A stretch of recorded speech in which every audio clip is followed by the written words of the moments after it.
कल हम लोगों ने मिरर का कॉन्वेक्स मिरर, कॉनकेव मिरर, सारे हम लोगों ने रे डायग्राम बनाया है। और आगे हम इसका एक तो क्वेश्चन दे रखा है, मैं इसको मिरर पे क्वेश्चन करा देता हूँ, मैं करा दूंगा, समझा दूंगा, तो शायद याद रहे।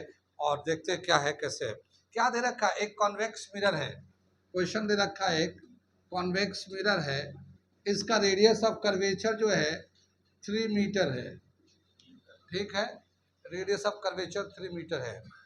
ये एक कार में लगा हुआ है, कार, ठीक है ना, कार के साइड में लगा हुआ है। हम लोग जानते हैं कार में जो रियर व्यू करते हैं उसमें कौन सा मिरर यूज होता है, कॉन्वेक्स मिरर यूज होता है। तो ये मिरर यूज हो रहा है देखने के लिए। तो उस रियर व्यू में जब देख रहा है तो एक दूसरी कार जो है वो 5 मीटर के डिस्टेंस पे दिखाई दे रहा है। एक दूसरे कार जो है वो 5 मीटर के डिस्टेंस पे दिखाई दे रहा है। तो उसका कार का जो डिस्टेंस है वो 5 मीटर है ये, ठीक है ना, रियर व्यू के हिसाब से। अब ये बताना है कि इसका इमेज का ये जो वी है ये कहाँ बनेगा, वी बताना है, position, nature and size of the image. क्या क्या बताना है, position, nature and size of the image. Image का साइज क्या होगा, कितनी बात सुन में। एक कॉन्वेक्स मिरर होता है, तो यहाँ पे पहले तो हम लोग देखते हैं कॉन्वेक्स मिरर में ऑब्जेक्ट कहीं पे भी रखे, कॉन्वेक्स मिरर में ऑब्जेक्ट कहीं पे भी रखेंगे, इमेज कहाँ बनता है। ये मान लो सोल्यूशन कर रहे हैं, ये प्रिंसिपल एक्सिस है, ये पीछे ड्रॉ कर दिया, ऑब्जेक्ट कहीं पे भी रखो, ठीक है, ये इमेज जाएगा, रे डायग्राम बनाएंगे तो ऐसे जाएगा, ये रिफ्लेक्ट हो गया। फिर ये रिफ्लेक्टर लाइट को पीछे खींचेगा तो कहाँ से जाता है, फोकस से जाएगा, ये सेंटर ऑफ कर्वेचर है।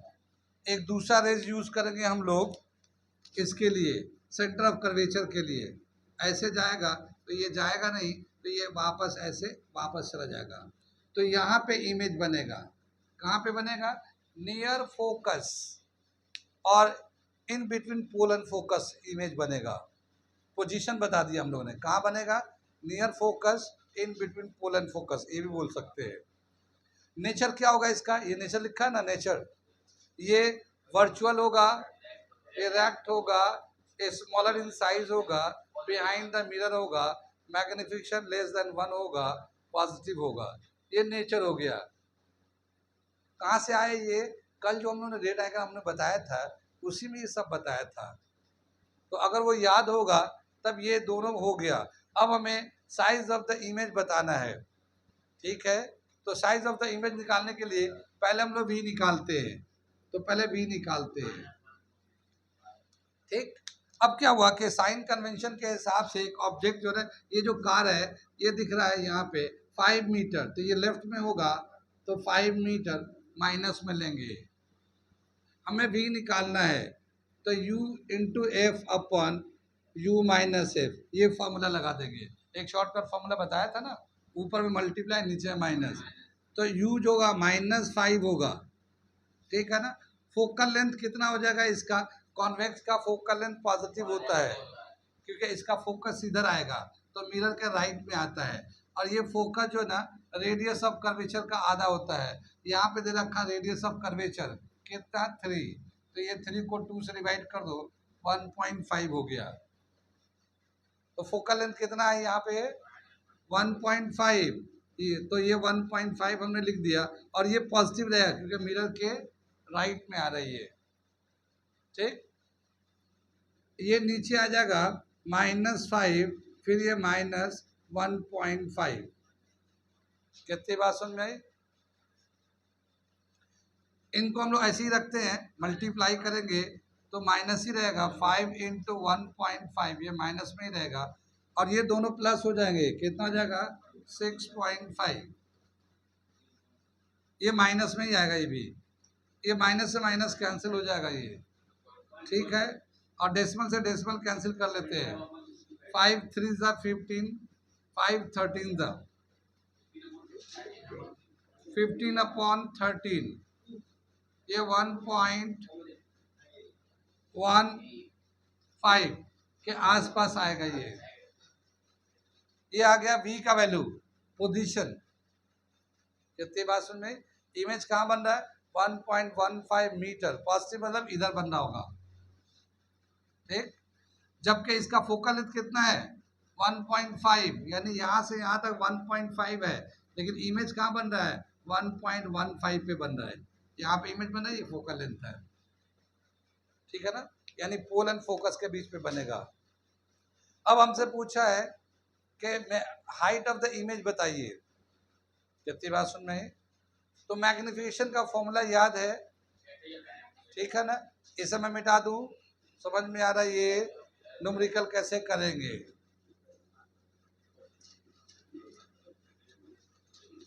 मैग्निफिकेशन होता है height of image upon height of object, ठीक, या v माइनस यू, ठीक है। कितनी बात सुन, ये फॉर्मूला होता है।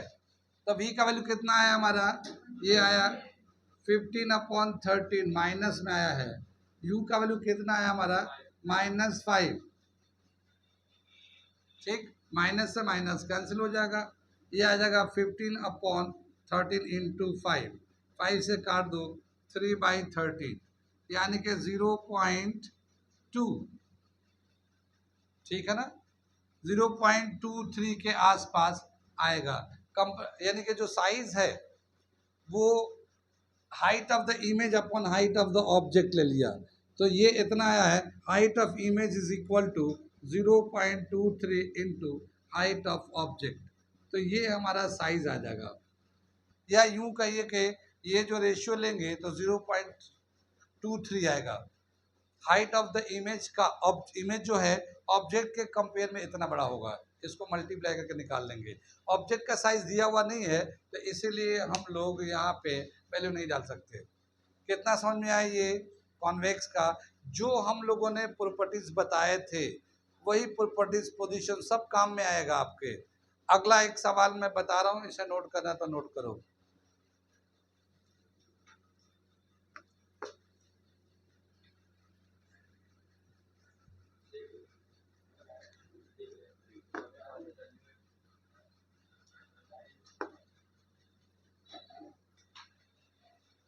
अगला एक सवाल दे रखा है, एक कॉनकेव मिरर है। कौन सा मिरर, कॉनकेव मिरर है।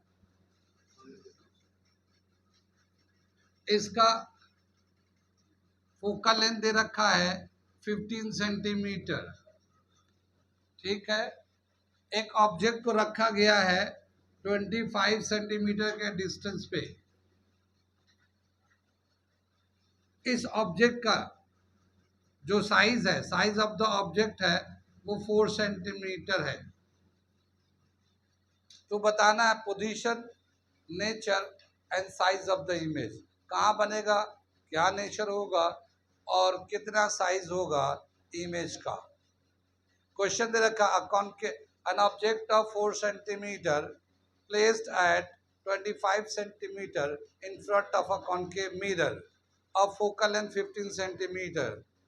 At what position and screen should be placed so that its image will be sharp? What is the nature and size of the image? ये पूरा दे रखा है। कितनी बात सुन में आई। अब देखो हमारा कॉनकेव मिरर सॉल्यूशन करने जा रहे हैं, ठीक है। तो ये कॉनकेव मिरर है, ये कॉनकेव मिरर होगा। ऑब्जेक्ट को यहाँ पे इस तरह से रखेंगे, हाँ, फोकल कितना है, फोकस दे रखा है यहाँ पे है, सेंटर ऑफ कर्वेचर यहाँ होगा, ये 2f के बराबर होता है। ये लेफ्ट में है तो इसका फोकल लेंथ जो ना माइनस में होगा, ये फोकल लेंथ में माइनस में होगा, ये 15 है। ये ऑब्जेक्ट है, ये भी लेफ्ट में रखेंगे, ये भी माइनस में आएगा साइन कन्वेंशन के हिसाब से। कितनी बात सुन में आई। अब बताना है, देखो यहाँ से यहाँ तक फोकल लेंथ तो कितना है 15 सेंटीमीटर, तो सेंटर ऑफ कर्वेचर कितना दूरी पे होगा 30 पे होगा। और ऑब्जेक्ट रखा कहाँ गया है 25 सेंटीमीटर पे, यानी कहाँ पे रखा गया हुआ, f एंड 2f के बीच में रखा गया है। कहाँ रखा हम लोगों ने एफ एंड 2f के बीच में रखा हम लोगों ने, ठीक। अब यहाँ से जब ऑब्जेक्ट रखेंगे तो एक रेज जाएगा पैरेलल टू फोकस के निकल जाएगा, एक फोकस से पास करेंगे ऐसे निकल जाएगा। कहाँ इमेज बनता है इसका? Beyond 2f। इमेज कहाँ बनेगा? Beyond 2f।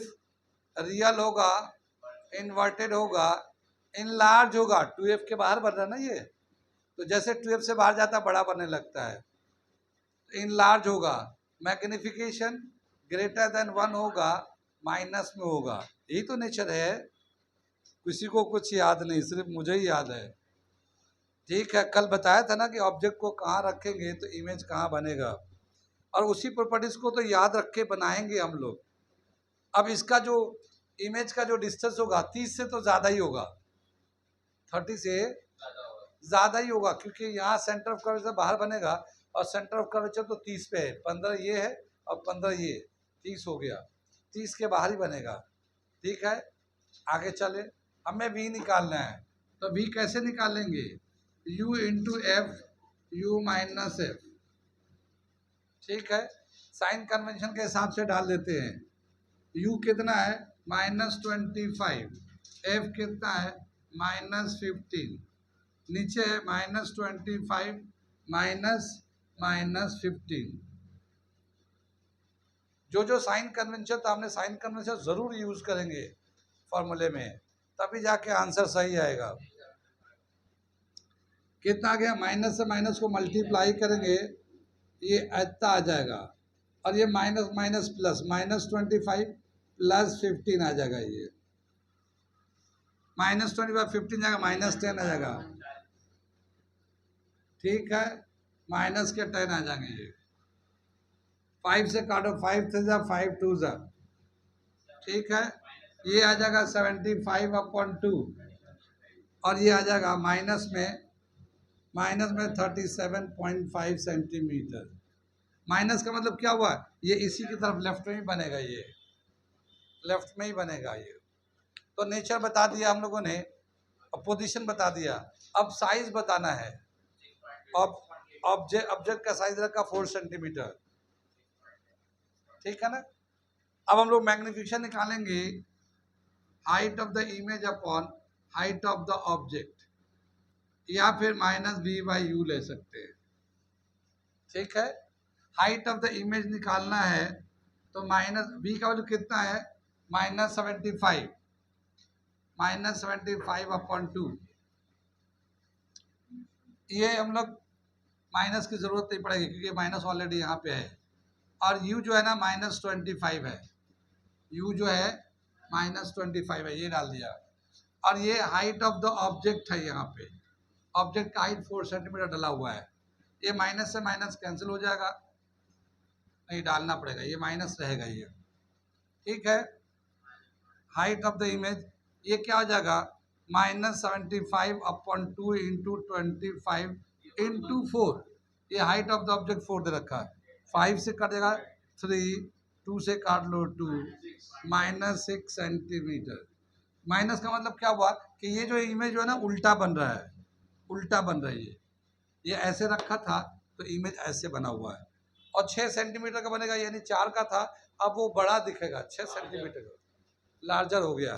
तो जो प्रॉपर्टीज हम लोगों ने याद किया है, अगर वो याद होगा तो बहुत आसानी से क्वेश्चन हो जाएगा। ये तो फॉर्मूला मैंने करके दिखाया, यूज करके दिखाया। ये 2 न्यूमेरिकल दे रखे थे एनसीईआरटी में और हम लोगों ने उसको कर दिया। आगे चलते हैं, अगला जो टॉपिक है रिफ्रैक्शन ऑफ लाइट, एक टॉपिक है, ये कराता हूं मैं, ये टॉपिक करा के छोड़ देंगे, मिटा दे इसे, ठीक है। आगे चलते हैं, रिफ्रैक्शन ऑफ लाइट करते हैं, एक टॉपिक पढ़ाते हैं बस प्यार से। रिफ्रैक्शन ऑफ लाइट,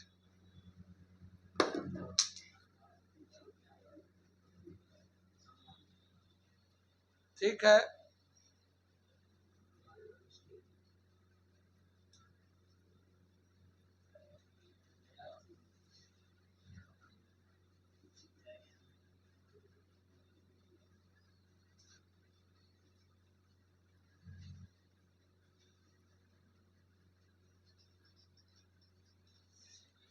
क्या होता है रिफ्रैक्शन ऑफ लाइट, कैसे डिफाइन करते हैं?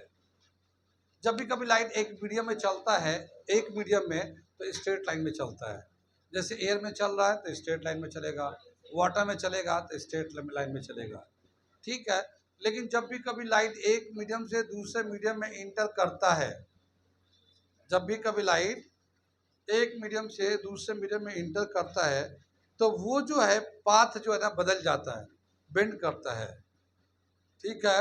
उसी बेंडिंग को रिफ्रैक्शन ऑफ लाइट बोलते हैं। कैसे डेफिनेशन देते हैं? whenever light goes from one medium to another medium, it bends from its original path. This bending of light is known as refraction of light. जब भी कभी लाइट एक मीडियम से दूसरे मीडियम में जाता है तो ओरिजिनल पाथ से बेंड कर जाता है, और इसी बेंडिंग को रिफ्रैक्शन ऑफ लाइट कहते हैं, ठीक। अब देखते हैं, यहाँ पे हमने पानी बना रखा है, ठीक है ना, गर्मी के दिन है ना, तो पानी बना लिया है। आगे चलते हैं, तो एक ये तो एयर है और ये वाटर है, ठीक है। एयर जो है ना रेयर मीडियम है, रेयर मीडियम है, और वाटर जो है ना डेंसर मीडियम है। डेंसर तो जानते हैं जहाँ मॉलिक्यूल बहुत करीब करीब होते हैं, एयर में एयर बहुत दूर दूर है, ठीक है। एक लाइट है, यहाँ से आता है, इंसिडेंट किया, ये यहाँ पे हम लोगों ने नॉर्मल ड्रॉ किया, ठीक है, नॉर्मल ड्रॉ किया। तो ये लाइट अगर सीधा जाता तो ऐसे जाता, अगर सीधा जाता तो, पर ये ऐसे नहीं जाता, ये इधर चला जाता है, तो ये जो है ना इधर की तरह बेंड कर गया टूवर्ड्स द नॉर्मल। इसका नाम रखते हैं हम लोग नॉर्मल, ठीक है ना, ये नॉर्मल कहलाता है ये लाइन, ठीक। तो जब भी कभी लाइट रेयर से डेंसर मीडियम में जाता है तो किधर बेंड करता है? Towards the normal. ये जो एंगल है, एंगल आई कहलाता है, ये एंगल आर कहलाता है, एंगल ऑफ रिफ्रैक्शन कहलाता है, ये वाला आर एंगल ऑफ रिफ्रैक्शन, ठीक है। तो ये आई जो है बड़ा होता है आर से, एंगल आई जो है बड़ा होता है आर से। कितनी बात सुने? आगे दे रखा है, पहले इतना लिखते हैं, लाइट जो है किधर से किधर गया, रेयर से डेंसर में जा रहा है, ये तो बेंड्स टूवर्ड्स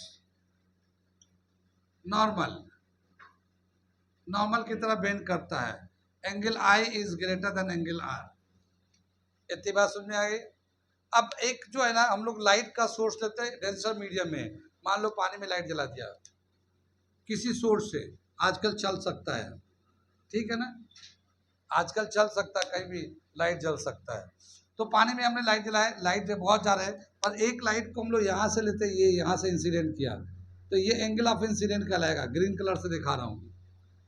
अगर ये सीधा जाता तो ऐसे जाता है, अगर सीधा जाता तो, लेकिन क्या होता है, वो ऐसे हो गया, तो नॉर्मल से दूर हो गया, नॉर्मल से दूर हो गया। तो जब भी कभी लाइट डेंसर से रेयर में जाता है, bend away from the normal, away मतलब दूर हो जाता है, bends away from the normal. और यहाँ पे एंगल आई होगा, ये एंगल आर होगा, आई जो है ना छोटा होगा, आर बड़ा होगा। कितनी बात सुन रहे? अगर हम लोग इसको यहाँ पे दिखाते हैं, यहाँ पे डेंसर से रेयर में ले जा रहे हैं, डेंसर से रेयर में ले जा रहे हैं। कितनी बात सुन रहे? लाइट जो है ना डेंसर से रेयर में जाएगा तो bends away from normal, normal से दूर चला जाएगा ये। और यहाँ पे दूसरा जो पॉइंट है, एंगल आई जो है ना छोटा एंगल आर से, इसका अपोजिट है, ठीक। कितनी बात सुन में? आगे दे रखा कितना बेंड होगा, कितना बेंड होगा, ये डिपेंड करता है कि इस मीडियम की डेंसिटी कितनी है। जितना ज्यादा डेंसिटी होगा उतना ज्यादा बेंडिंग होगा। तो bending and density are directly proportional to each other. Bending is directly proportional to density of the medium, ठीक है ना। जितना ज्यादा मीडियम का डेंसिटी होगा उतना ज़्यादा लाइट बेंड करेगा।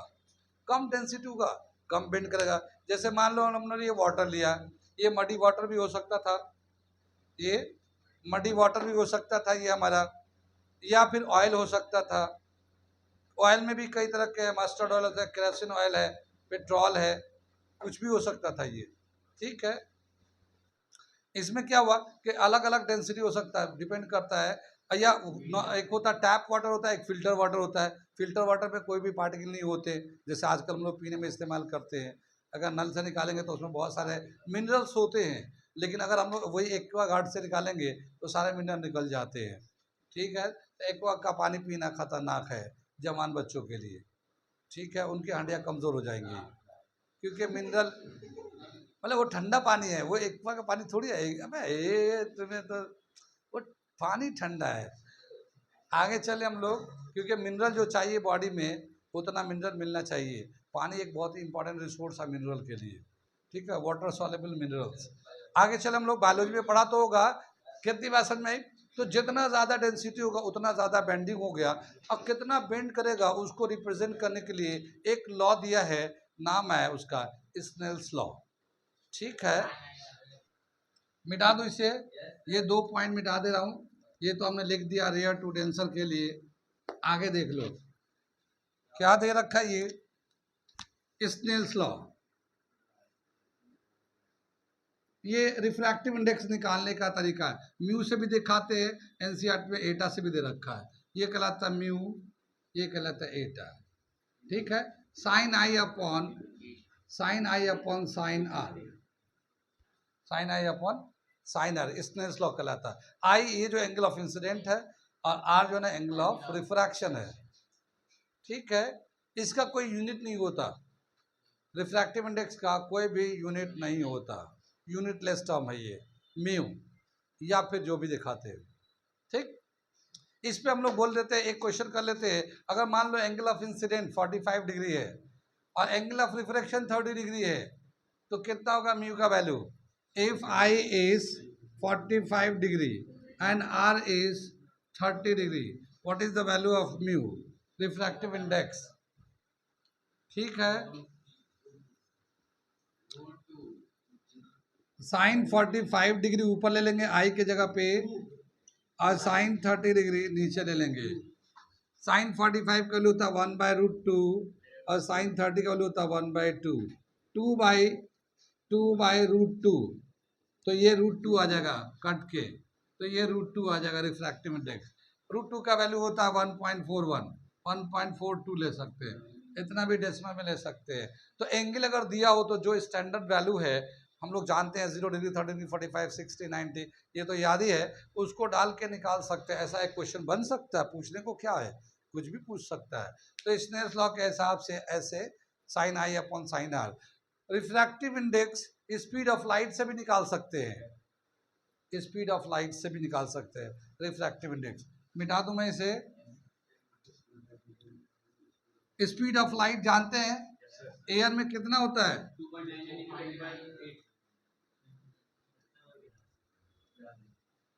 रिफ्रैक्टिव इंडेक्स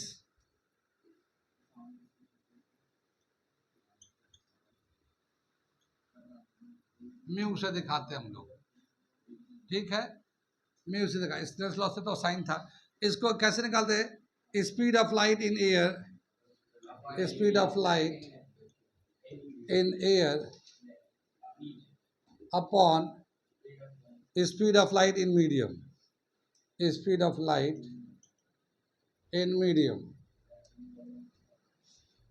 कितनी बात सुनिए, लाइट का स्पीड एयर में कितना होता है? Speed of light in air. ठीक है, speed of light in air दे रखा है, velocity in light in air 3 × 10⁸ metre per second. और मान लो वाटर में velocity in water is equal to 3/2 × 10⁻, या 2.25 10⁸ मीटर पर सेकेंड। तो अब बताया रिफ्रैक्टिव इंडेक्स निकालिए। तो ये रिलेशन है रिफ्रैक्टिव इंडेक्स का, ऊपर में speed of light in air upon speed of light in medium. तो ये ऊपर का दे रखा 3 × 10⁸, नीचे दे रखा 2.25 10⁸, ये दोनों ही 8 कैंसिल हो जाएंगे। 3 में ये दोनों डेसिमल चले जाएंगे तो ये 300 हो जाएगा। ये 225 हो गया। ये 25 से काटेंगे तो 9 दफ़ा कट जाएगा, वो 12 दफ़े में कट जाएगा। ये 3 से करेंगे, ये 4, तो 4/3, 4/3 या फिर 1.33 ऐसे आ जाएगा रिफ्रैक्टिव इंडेक्स। ठीक है ना। किसका रिफ्रैक्टिव इंडेक्स होगा? Refractive index of water with respect to air. Light air से वाटर में जा रहा ना, तो कैसे पढ़ते हैं हम लोग? Refractive index of water with respect to air, ऐसे पढ़ते हैं। ये रिफ्रैक्टिव इंडेक्स का टर्म्स का बहुत सिग्निफिकेंट है।